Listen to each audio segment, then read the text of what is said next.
Have you ever come home after a long, exhausting business trip only to find yourself locked out of your own property? Not because you forgot your keys or had an emergency. No, because someone else decided you no longer had the right to access land you've owned for over a decade. That was the situation I walked into. My name's Michael Thornton. I'm 57 years old, a retired mechanical engineer with 35 years of experience in industrial security systems. I've lived quietly on a 10-acre piece of land on the outskirts of Pine Ridge Estates, a rural Colorado community that used to be peaceful, until the HOA, under the command of one Karen Westfield, decided it wanted to run the place like a mini dictatorship. I had just returned from a week-long trip to Seattle to visit my daughter. Snow clouds were gathering. The air had that sharp, frozen edge that meant the temperature would drop below freezing by sundown. As I turned onto the private drive leading up to my ranch-style house, I noticed something wrong. A new padlock, bright, heavy-duty, and obnoxiously oversized, clamped my front gate shut. That gate sits 30 feet off the community access road, fully on my land. Yet attached to it was a laminated sign. Property access restricted due to multiple covenant violations. Contact HOA office for resolution. Signed with Karen's theatrical signature. All loops and flare, like she thought she was royalty. I cut the engine and sat in silence, processing what I was seeing. My house was just on the other side of that gate, my home for 15 years. I built it, I maintained it, and now I was standing outside it like a trespasser. Suitcase still in the truck, jaw clenched against the cold. My first instinct was to call the sheriff. No dice.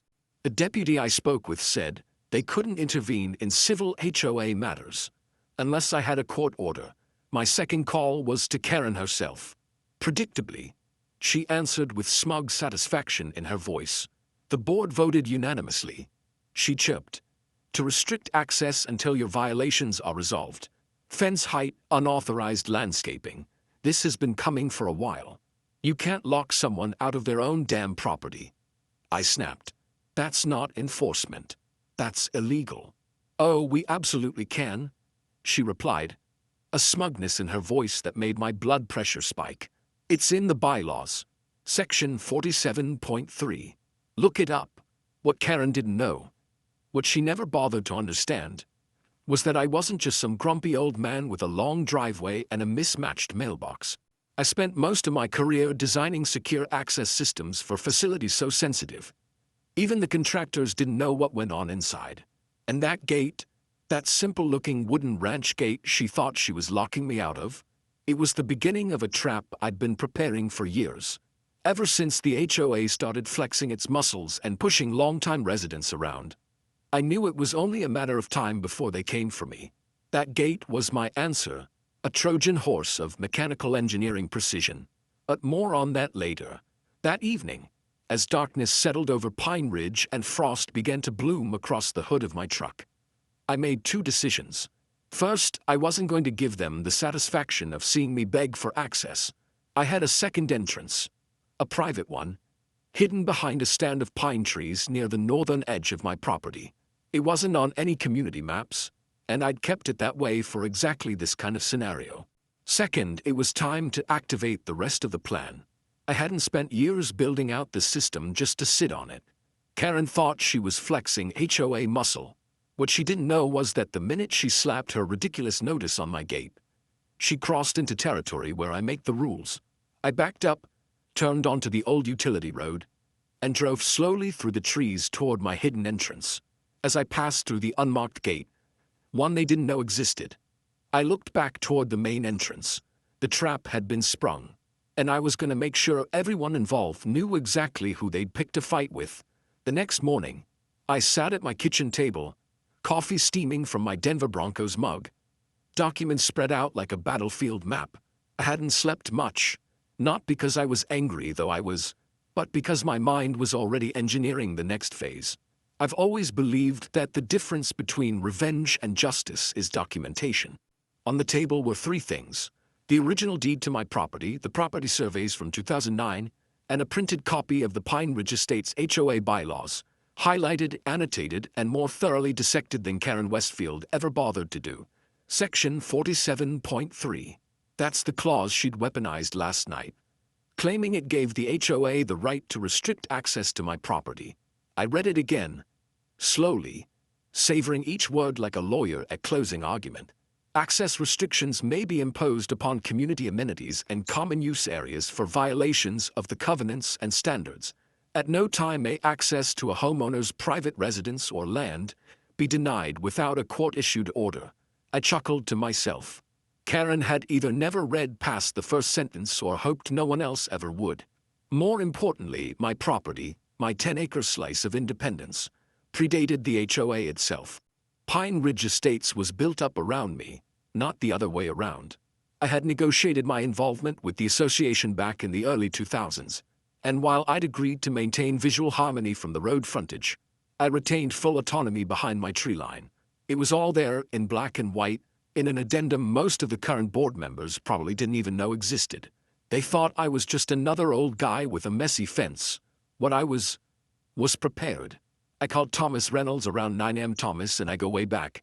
He was a bulldog of a property attorney before retirement, and now spent his days reading case law and waiting for something to wake him up. I knew this would do it. They finally did it, Tom, I said. HOA locked me out of my own damn property. About time, he replied. Email me everything. Bylaws, deeds, survey scans, the works. If this is as clear-cut as you say, we're going to enjoy this.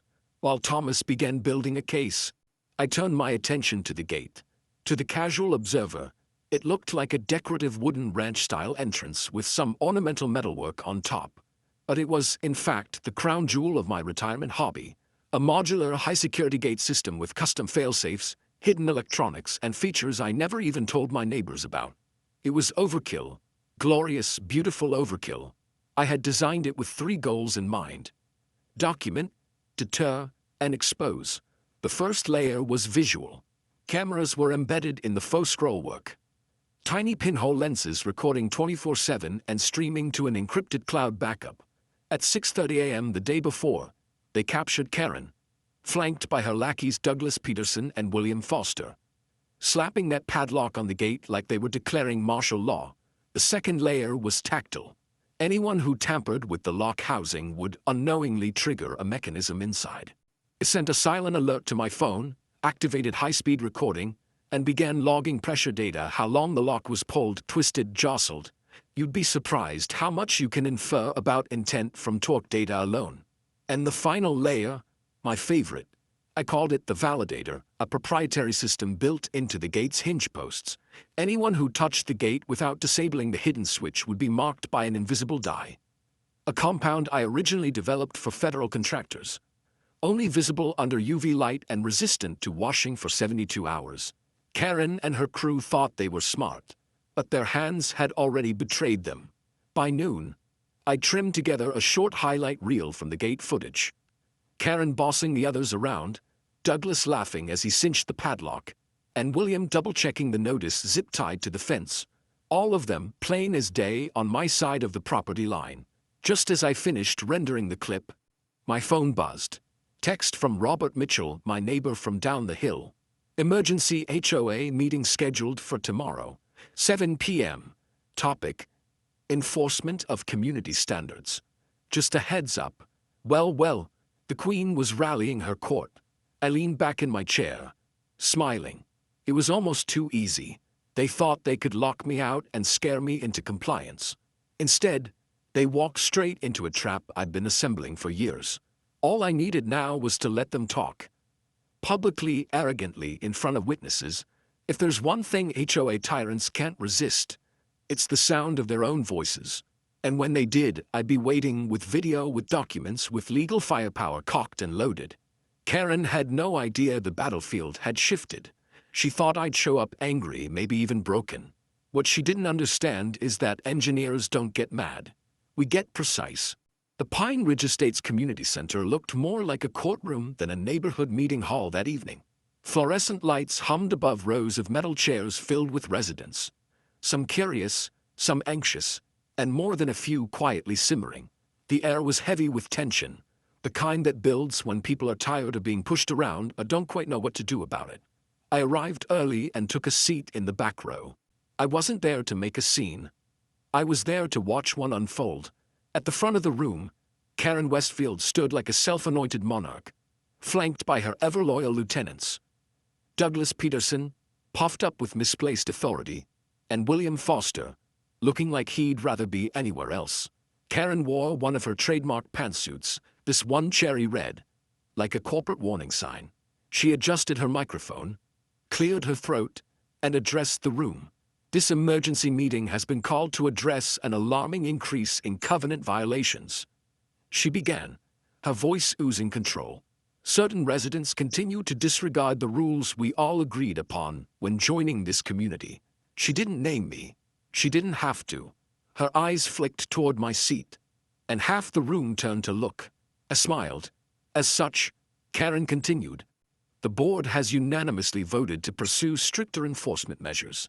These include, but are not limited to, fines, amenity restrictions, and in extreme cases, property access limitations. That was my cue. I raised my hand. Karen ignored me, but the room didn't. A few residents pointed toward me. One even whispered loudly, "Let him speak." She sighed. "Yes, Mr. Thornton." I stood, holding a manila folder at my side. "Could you clarify under what legal authority the HOA believes it can lock a homeowner out of private property?" Karen didn't flinch. Section 47.3 of the HOA bylaws specifically applies to common areas and community amenities. I interrupted. It clearly states, and I quote, "At no time may access to a homeowner's private residence or land be denied without a court-issued order." The room hushed. Karen blinked. "You are misunderstanding the—" "No," I said, stepping forward now, holding up the printed page. "I'm reading it out loud, and I brought copies if anyone else would like to see." Several people raised their hands. I passed the folder to a few in the front row. "And furthermore," I added, "my property predates the HOA. When this community was built out in the early 2000s, I negotiated specific exemptions regarding jurisdiction. Your board has no legal authority to block access to my land. It's in the original deed addendum, signed, notarized, and filed with the county." Douglas stepped up to the mic, trying to regain control. "That addendum was superseded when you signed the updated community agreement in 2018. I never signed anything in 2018, I replied calmly.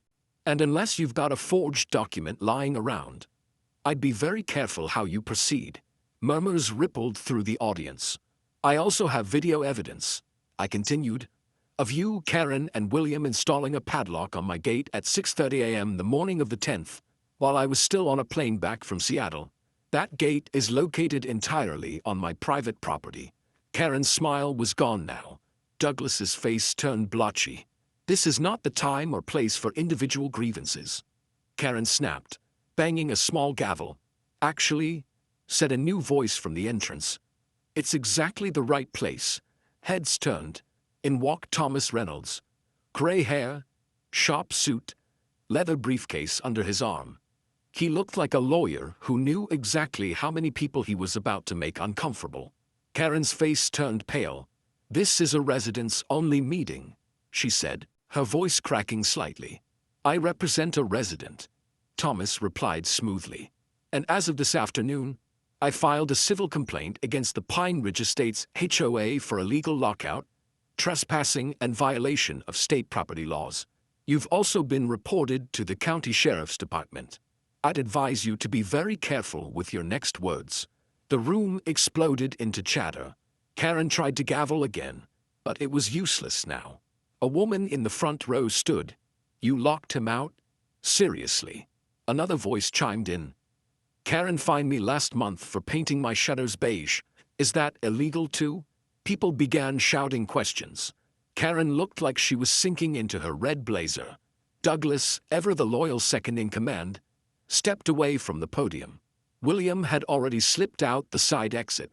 I checked my phone just in time. A silent alert from my gate security system. Someone was tampering with the lock again. I stepped outside into the cold, pulled up the live feed, and laughed. There he was, William Foster, looking around nervously. fidgeting with the padlock on my gate, trying, no doubt, to remove the evidence now that the heat was on. I watched as he touched the latch. The validator kicked in. I couldn't see it happen in real time, but I knew what was now coating his hands. Invisible dye that would glow bright blue under UV light for the next 72 hours. He had just handed me proof of tampering. Again, by the time I walked back into the meeting, Karen was trying to shut everything down. "This meeting is adjourned," she barked, her voice desperate. But no one was listening anymore. Neighbors were talking, shouting, organizing. Years of frustration finally had a spark, and it was catching fire. I leaned over to Thomas and whispered, "We just started a rebellion." He grinned. "And we've got receipts." The morning after the chaos at the HOA meeting, I sat across from Sheriff James Donovan in his wood-paneled office. A fresh pot of coffee between us and my laptop open on the desk. Donovan was one of the few remaining no-nonsense types in local law enforcement. Gray crew cut, sleeves rolled, and an expression that said he didn't suffer fools. "Show me the footage again," he said, leaning forward. I tapped the trackpad. The video looped back to 6:30 a.m. 2 days prior. Karen, Douglas, and William were standing at my front gate, on my property. The camera angle was clear. Karen handed Douglas a padlock, and he clamped it into place while William zip-tied the laminated violation notice to the fence. They looked proud of themselves. Karen even gave a little satisfied nod, like she'd just won a trophy. "And this gate is entirely within your property line?" Donovan asked, 30 feet from the nearest community access point. I confirmed, sliding a survey map across his desk. "No easement, no shared right-of-way. Fully private. Recorded with the county." He studied it, then nodded. "That's an illegal lockout, plain and simple. Doesn't matter if you're a landlord, an HOA, or the Queen of England. You don't block someone from their own land." "There's more," I said, switching to last night's footage. "Watch this." William Foster appeared on screen under the moonlight, glancing around like a cartoon burglar. He fumbled with the lock, clearly trying to remove it. His body language screamed guilt. But what the video didn't show, the part that made me smile, was what he couldn't see. "The lock has a tamper alert system," I explained. "It sent a silent alarm to my phone and activated high-speed recording. More importantly, the moment he touched the lock housing, he activated a concealed sprayer that marked his hands with a proprietary UV reactive dye, invisible in normal light, but irrefutable under ultraviolet." Donovan raised an eyebrow. "What is this, Mission Impossible?" I grinned. "I used to design this kind of system for government research facilities. This one's the civilian version. My retirement hobby." He chuckled. "You've got a hell of a hobby." By noon, all 3 board members had been called in for questioning. Karen came in bristling with indignation. Douglas arrived tight-lipped. William looked like he hadn't slept. The sheriff's deputy led them into a side room one at a time. Standard questioning, standard procedure, until Donovan pulled out the UV light. The moment he waved it over William's hands, a ghostly blue glow spread across his fingers and wrists like a crime scene in a forensic show. "That's proprietary compound," Donovan said calmly. "It proves you physically tampered with Mr. Thornton's property last night. And based on this footage, you did so after being warned of pending legal action. That's obstruction and tampering with evidence." William cracked. He spilled everything. Karen had ordered the lock. Douglas had helped coordinate. They'd done it early, hoping to avoid detection, thinking I'd quietly call and grovel. When it backfired, Karen ordered William to make it go away before things escalated. Too late for that. While the sheriff processed the complaint and began drafting his report, Thomas Reynolds was busy lighting legal fires of his own. He'd already filed an emergency injunction with the county, barring the HOA from any further action against me or my property. He sent a certified cease and desist notice to the HOA board and began prepping a formal civil suit. Lockout, trespass, harassment, and emotional distress. Then, as if things couldn't get any better, the phone rang. I answered. "Mr. Thornton, this is Rebecca Chen, Deputy Legal Counsel with the Colorado Attorney General's office. We've reviewed the case files submitted by your attorney regarding the Pine Ridge Estates HOA. Would you be available to meet this week? I smiled. Absolutely.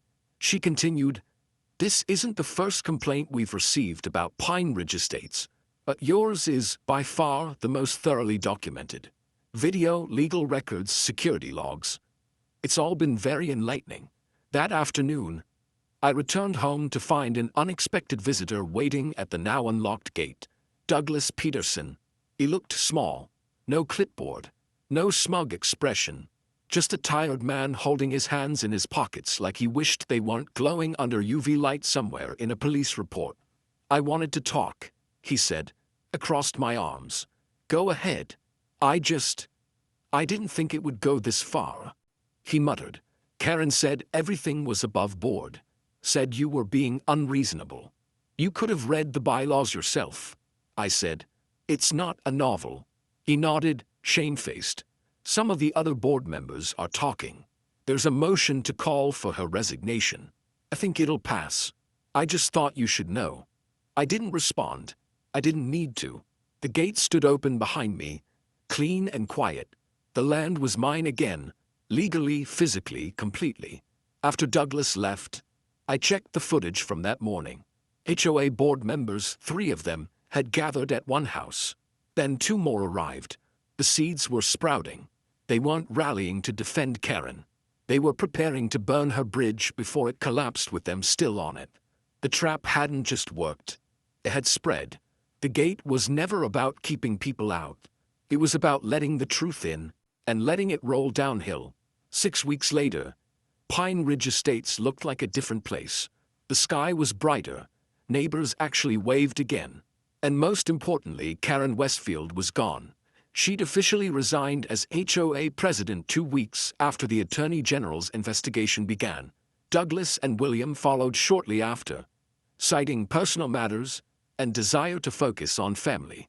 The resignation letters were posted to the HOA bulletin board in careful corporate speak.